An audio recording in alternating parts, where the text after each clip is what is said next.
Good morning, student. Today we are learning water, which is natural resource.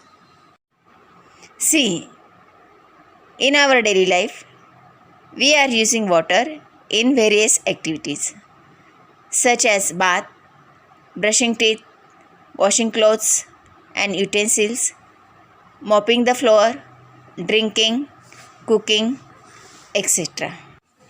So, water is most essential in our life. It is almost impossible for us to spend even a single day without water.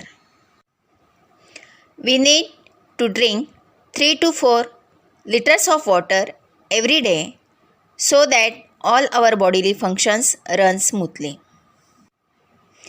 Other living things also require water. It is depends on its body size. How water is formed?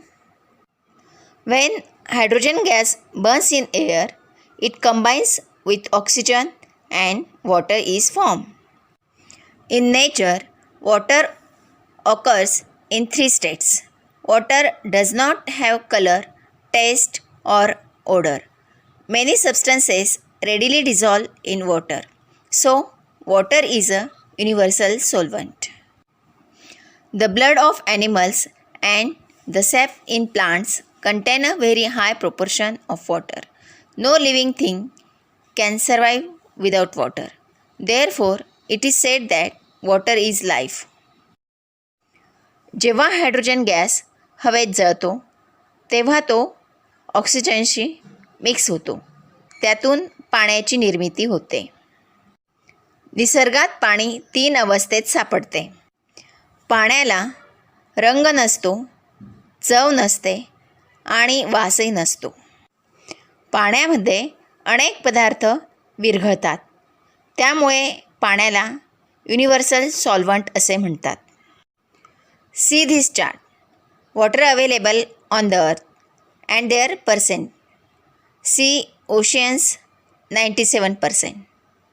Ground water, ice and water in the other forms 2.7%. Water available for drinking 0.3%.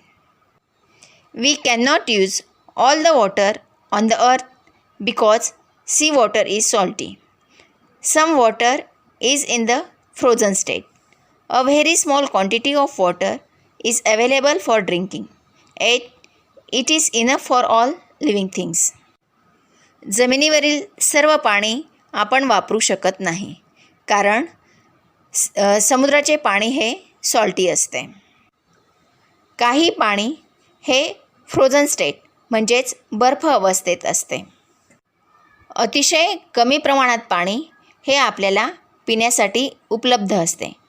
तरी देखील ते सर्व सजीवांना पुरेसे असते. We use water in large quantities. We have learned that water on the earth is regulated through the water cycle. The water vapor formed from oceans is the main source of water in the water cycle.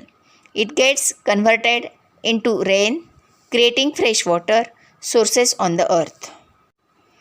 We get water from natural sources such as streams, rivers, ponds, springs, and lakes.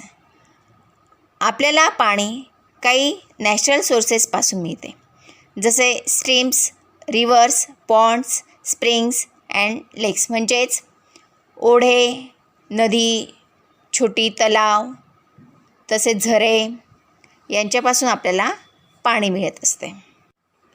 Man also digs wells and borewells to lift ground water.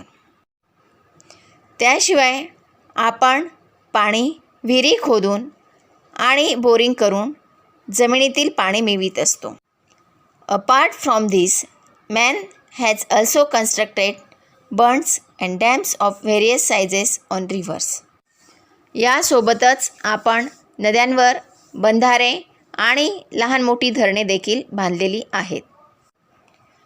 Due to the uncontrolled use of water for an increasing population, industry and farming, it is now in short supply.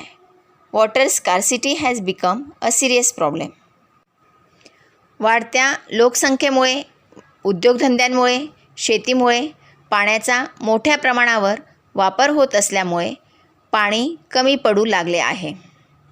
So always remember, first use water sparingly, म्हणजेच पाण्याचा वापर काटकसरीने केला पाहिजे.